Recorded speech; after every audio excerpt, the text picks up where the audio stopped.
Alors, on est là pourquoi aujourd'hui? Parce que là, je vois que sur la table, il y a déjà quelque chose. Alors aujourd'hui, on va faire une tarte au chocolat un peu particulière. Il y a une épaisseur assez importante de pâte sablée chocolat à la fleur de sel, avec des morceaux de chocolat dedans, et sur laquelle on va couler une ganache au chocolat onctueuse, fondante, et c'est tout. Il n'y a rien d'autre. Je vais peut-être mettre des morceaux de chocolat dessus pour faire joli, mais le goût de cette tarte, c'est vraiment le contraste entre le croustillant l'extrême croustillant même de la pâte sablée chocolat à la fleur de sel et l'onctueux, la texture onctueuse de la ganache au chocolat. Et tu l'appelles comment? C'est tarte infiniment chocolat noir à la fleur de sel. Ah.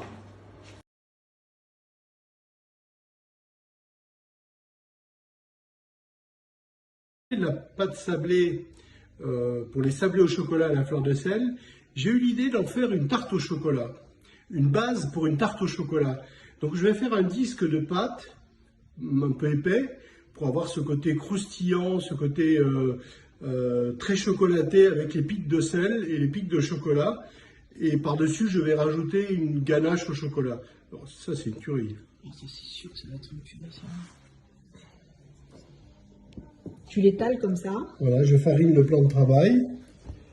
Je vais étaler la pâte. C'est pas très facile avec les morceaux de chocolat. Avec le rouleau, ça va? Oui, oui, mais on va avoir des obstacles parce que quand il y a des gros morceaux de chocolat, ça va avoir un peu plus de mal à s'étaler, mais je pense que ça va aller. Je vais essayer de la faire un peu épaisse.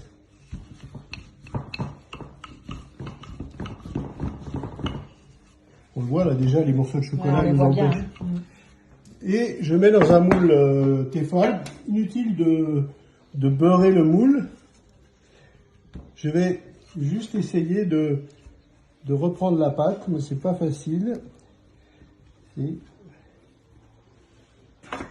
là, faire glisser dans le moule. Ça va, ça va, ça va. Alors là, je vais couper tout autour l'excédent de pâte. Je veux pas de rebord. Je veux un fond de tarte sans rebord. Juste une base de pâte sablée. Et par-dessus, je vais couler une ganache fondante, onctueuse, dont je vous donne la recette. Oh là là là là, la tuerie. Donc, ce qui est bien, c'est que ça ne nécessite pas un talent de pâtissier extraordinaire pour foncer la pâte. J'essaye juste de faire un fond de pâte bien. Et ça, je vais le mettre au frigo, où je pourrais aussi le garder au congélateur. Et le sortir au moment où j'en ai besoin. Voilà, et l'excédent de pâte, je vais boucher les trous. Et voilà, c'est bon, on a notre fond de tarte. Ça va faire une superbe tarte au chocolat. Magnifique.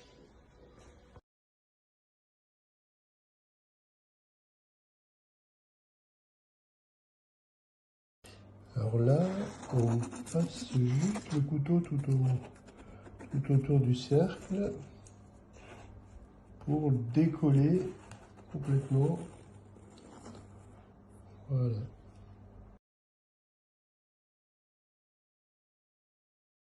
Ganache, 3 ingrédients. Le beurre à température ambiante, la crème bouillie et le chocolat grossièrement fondu. Pour cette ganache, je vais mettre à peu près un tiers de la crème sur le chocolat. Pour faire, je mélange.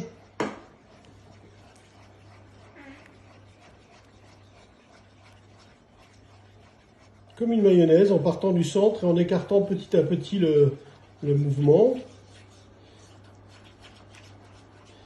Et je verse à peu près un autre tiers. Donc le lait, il est... La crème, elle est bouillante. Ah, c'est pas du lait, c'est la crème. La crème bouillante. Là, j'ajoute le deuxième tiers et j'incorpore petit à petit. Voilà. Et maintenant, je mets toute la quantité de crème bouillie. Et toujours, je mélange. Je commence par mélanger par le centre, comme une mayonnaise. En fait, c'est le même principe que la mayonnaise, la ganache.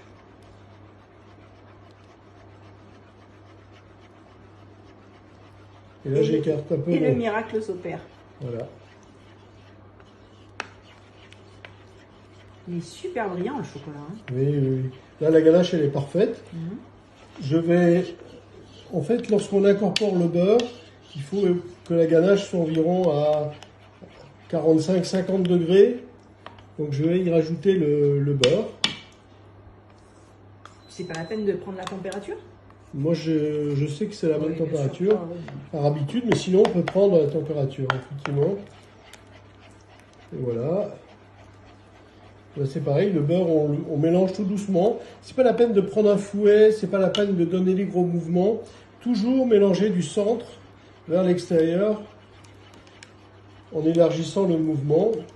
Et là, notre ganache, elle est parfaite. On va la verser, la couler sur le disque de sablé, de pâte sablée, chocolat à la fleur de sel refroidi. Et on va laisser figer au réfrigérateur.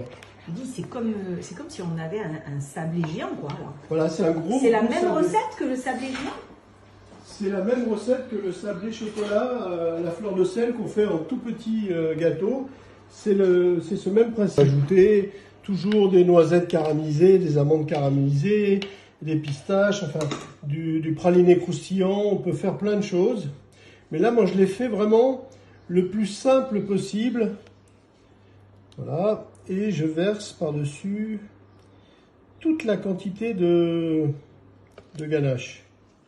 Je ne cherche pas à remplir mon cercle, ni à remplir mon... non, juste toute la quantité que j'ai prévue dans la recette pour un cercle de 25 cm. Et voilà. Donc il n'y a rien, c'est vraiment ultra simple, mais c'est ultra bon. Il est magnifique. À ce stade-là, je le laisse refroidir même dehors. Ça va refroidir tout doucement ou je peux le mettre au réfrigérateur. Et ensuite, on va couper les parts. Je vais juste mettre dessus des petits morceaux de chocolat à la fleur de sel. Mais même tout simplement comme ça, sans rien, c'est délicieux. Fantastique.